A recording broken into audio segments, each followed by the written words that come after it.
अब हम करेंगे बातें सांस से सांस तक, सांस की बातें करेंगे। Respiration, but respiration is not सांस लेना। First let me make that clear. क्या बोल रहा है? इस वीडियो में रिकॉर्ड करोगे? यस, सब रिकॉर्ड होता है। मैं सुन सकता हूँ पिटेगा। इधर देखो, what is respiration? First of all respiration की डेफिनेशन जो है वो कहती है catabolic process in which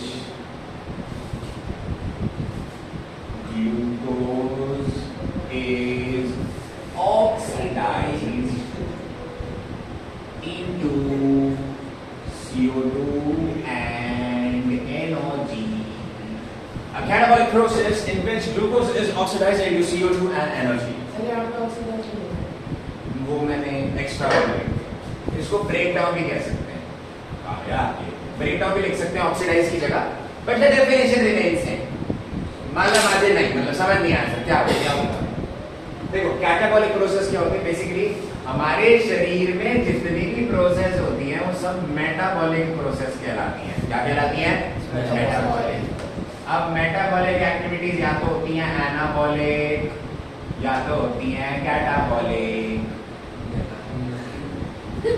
anabolic मतलब एनर्जी यूज हो रही है वो बॉडी में प्रोसेस करने के लिए, और कैटाबॉलिक मतलब एनर्जी बन रही है उस प्रोसेस के बाद। मेटाबॉलिक एक्टिविटीज शरीर की एक्टिविटीज या तो होंगी एनाबॉलिक या तो होंगी कैटाबॉलिक। एनाबॉलिक में एनर्जी जो है तुम्हारी वो कंज्यूम हो रही है, जैसे डाइजेशन, डाइजेशन में एनर्जी कंज्यूम होती है।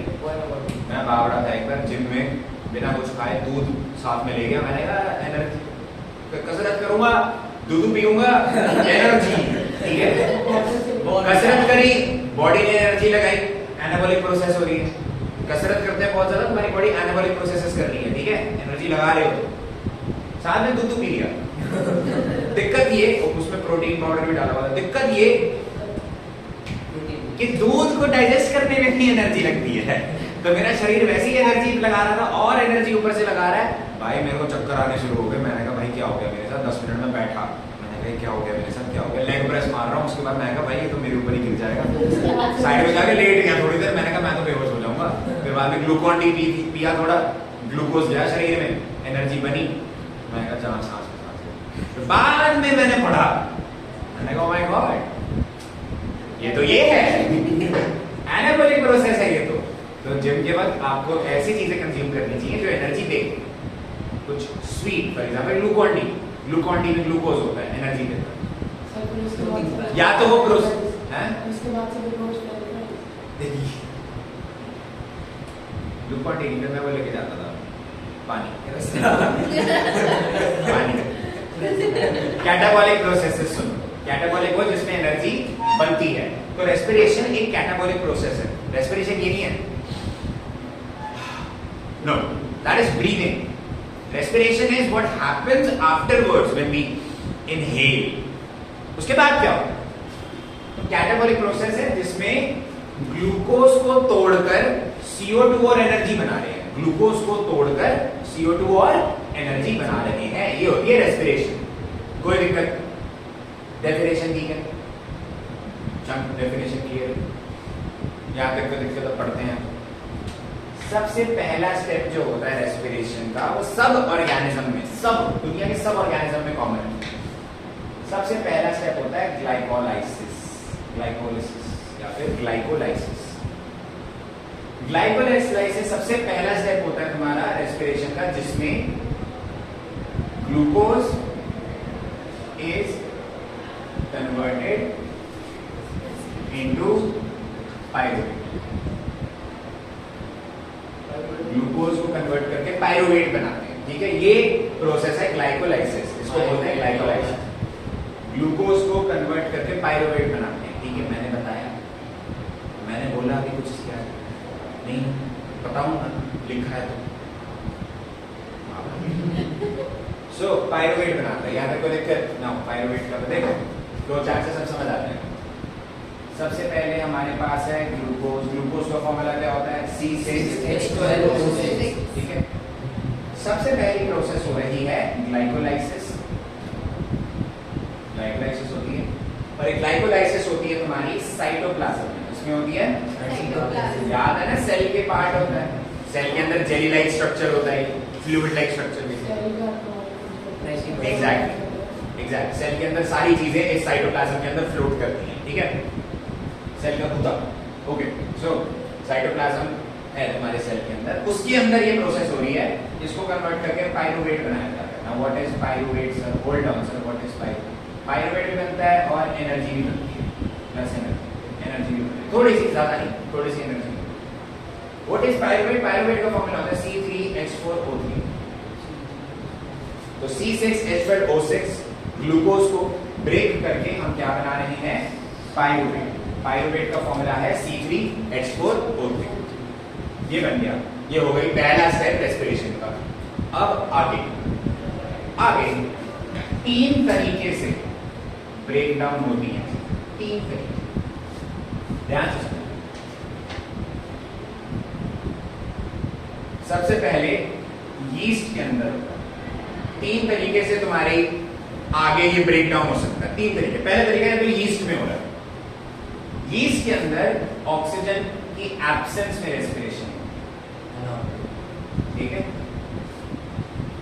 ऑक्सीजन की एब्सेंस में, मतलब यीस्ट को ऑक्सीजन की जरूरत ही नहीं है, ऑक्सीजन के बिना रेस्पिरेशन करता है, ऑक्सीजन के बिना ग्लूकोज को ब्रेक डाउन करता है। Is that clear? ऑक्सीजन के बिना आता है क्वेश्चन एग्जाम में, name the organism that respirates in the absence of oxygen. Yeast yeast is a type of fungus. Yeast एक टाइप का बिल्कुल हो सकता है, बिल्कुल हो सकता है ऑक्सीजन के बिना break down. Glucose break down करके पाइरूवेट तो थोड़ा बहुत बना रहा है, फिर पाइरूवेट आगे ब्रेक डाउन होकर बनाता है यीस्ट के अंदर C2H5OH, साथ में CO2 बनती है और थोड़ी सी एनर्जी बनती है। C2H5OH ये क्या है सर? दिस इज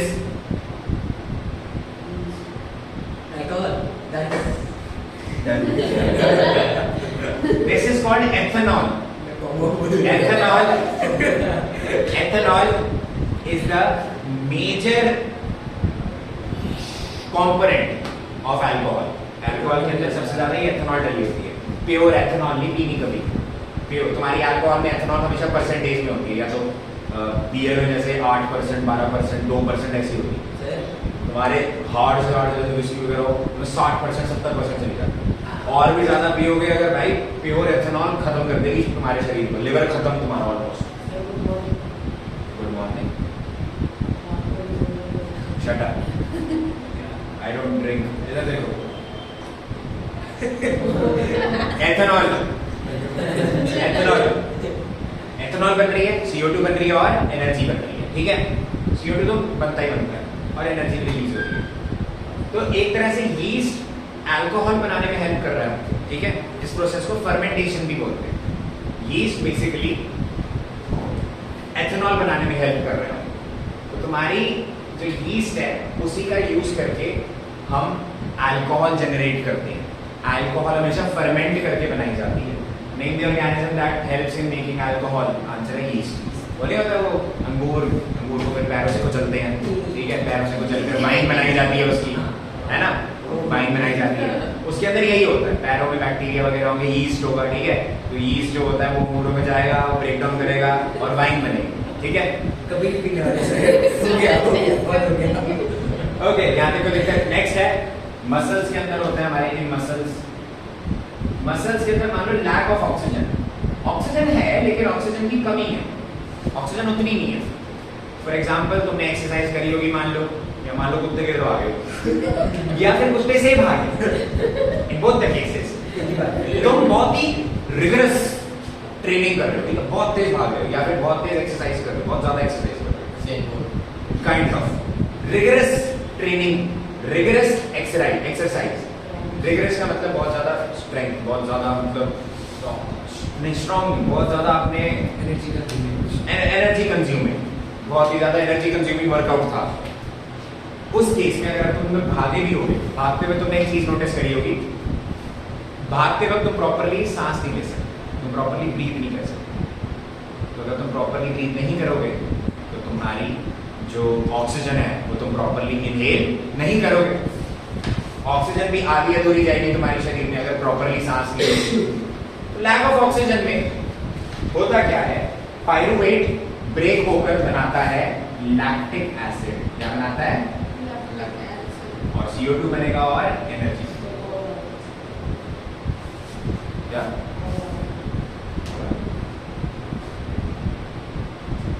छोड़ दे अभी बाद में। सो लैक्टिक एसिड, CO2 और एनर्जी, जहां तक कोई दिक्कत बनते हैं। ओके, लैक्टिक एसिड जो होता है ये है रिस्पॉन्सिबल तुम्हारे मसल क्रैम्प्स के।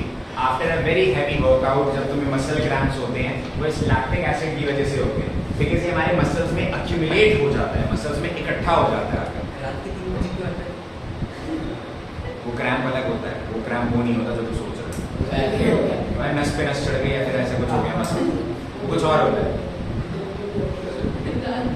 अच्छा, दिल में भी होता है नहीं होता, लैक्टिक एसिड को ब्रेक डाउन करती है ना जब, तब तुम्हें मसल क्रैम्प से रिलीफ मिलता है।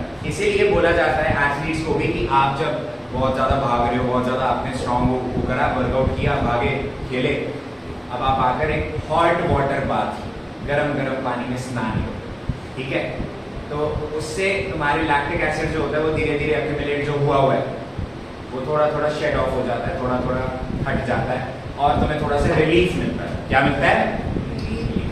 यहाँ तक कोई दिक्कत? आगे सबको समझ? लास्ट है प्रेजेंस ऑफ ऑक्सीजन। मान लो ऑक्सीजन बहुत ही ज्यादा मात्रा में मौजूद है, मान लो नॉर्मल केस में हमारे ऑक्सीजन बहुत है, तुम बैठे हुए आराम से, मैं भी आराम से सांस ले रहा हूँ, बहुत ऑक्सीजन। इस केस में तुम्हारी जो ऑक्सीजन जब बहुत ही ज्यादा अवेलेबल हो, आराम से अवेलेबल हो, बहुत अवेलेबल हो, इस केस में ग्लूकोज कंप्लीटली ब्रेक डाउन हो जाता है। ग्लूकोज पहले पायरूवेट में हुआ, फिर ये कंप्लीटली ब्रेक डाउन हो जाता है, कंप्लीटली ब्रेक डाउन होके बनाता है CO2 और एनर्जी, और थोड़ा सा पानी, थोड़ा सा और एनर्जी, कंप्लीटली ब्रेक डाउन होकर CO2 glucose completely break down होकर ये बना रहा है CO2 energy, completely break down. तो ये तब होता है जब तुम आराम से आइडल बैठे हो। जैसा क्लियर? तुम्हारी ये जो प्रोसेस है सेल के कौन से पार्ट में होती होगी? माइटोकॉन्ड्रिया। और इसीलिए माइटोकॉन्ड्रिया को power house of the cell बोलते हैं। बाद में बनेगी। माइटोकॉन्ड्रिया के अंदर ग्लूकोज कंप्लीटली ब्रेक डाउन हो जाता है, कंप्लीटली। दैट इज व्हाई इस प्रोसेस को, ये प्रोसेस तुम्हारी माइटोकॉन्ड्रिया में हो रही है, दैट इज व्हाई माइटोकॉन्ड्रिया को हम power house of the cell बोलते हैं। क्या बोलते हैं? Power house of the cell. नहीं आगे साइटोप्लाज्म में और फिर माइटोकॉन्ड्रिया में कैसे ब्रेक डाउन? साइटोप्लाज्म के अंदर ही फ्लोट कर रहा है ना माइटोकॉन्ड्रिया। सर एक बार शॉर्ट में प्रोसेस करा दी। यहाँ तक को दिक्कत? वीडियो यहाँ तक को दिक्कत? आगे समझ? गुड। ये था तुम्हारा कंप्लीट रेस्पिरेशन की प्रोसेस। अब इन दोनों केसेस में ऑक्सीजन की कमी थी, या तो ऑक्सीजन नहीं थी या तो ऑक्सीजन की कमी थी। इन दोनों रेस्पिरेशन को बोलते हैं हम एनारोबिक रेस्पिरेशन। क्या बोलते हैं? एनारोबिक। बट उसमें तो एनर्जी का एनारोबिक रेस्पिरेशन में ये नहीं होता, एनर्जी प्रोड्यूस नहीं होती, कम होती है और कंप्लीटली ब्रेक डाउन नहीं होता ग्लूकोज। बेसिकली एनारोबिक रेस्पिरेशन होती है partial break down of glucose. Partial break down of glucose को हम एनारोबिक रेस्पिरेशन बोलते हैं, और इस केस में कंप्लीटली ब्रेक डाउन हो रहा है ग्लूकोज, उसको बोलते हैं aerobic respiration. Anaerobic respiration, aerobic respiration. Anaerobic respiration में कम एनर्जी बनती है कंपैरेटिवली, एरोबिक रेस्पिरेशन में ज्यादा एनर्जी। एनारोबिक रेस्पिरेशन जो है तुम्हारी, बस यही है, दो डिफरेंसेस लेने हैं सर। याद है कोई दिक्कत? आगे समझ? अरे कोई ऑर्गेनिज्म करता है ना, कोई ऑर्गेनिज्म करता है ना, हम भी भागना शुरू करते हैं एनारोबिक रेस्पिरेशन। एनारोबिक है वही कह रहा हूँ, भागना शुरू करते हैं एनारोबिक रेस्पिरेशन। नहीं कह रहे नहीं, वैसे ही इनिशियल स्टेज तब तो रही yeast, बिना ऑक्सीजन के yeast के अलावा और क्या होगा? फंगस वगैरह करते हैं। मशरूम नहीं, उसके अलावा और मैं बैठने के बारे में बताया। एयरवे रेस्पिरेशन करते हो, बैठे हो। यहाँ तक कोई दिक्कत? पक्का? तो ये था तुम्हारा रेस्पिरेशन का मेन पार्ट। नेक्स्ट क्लास में थोड़ा एटीपी के बारे में पढ़ेंगे और पढ़ेंगे सांस कैसे लेते हैं, ठीक है? Over and out.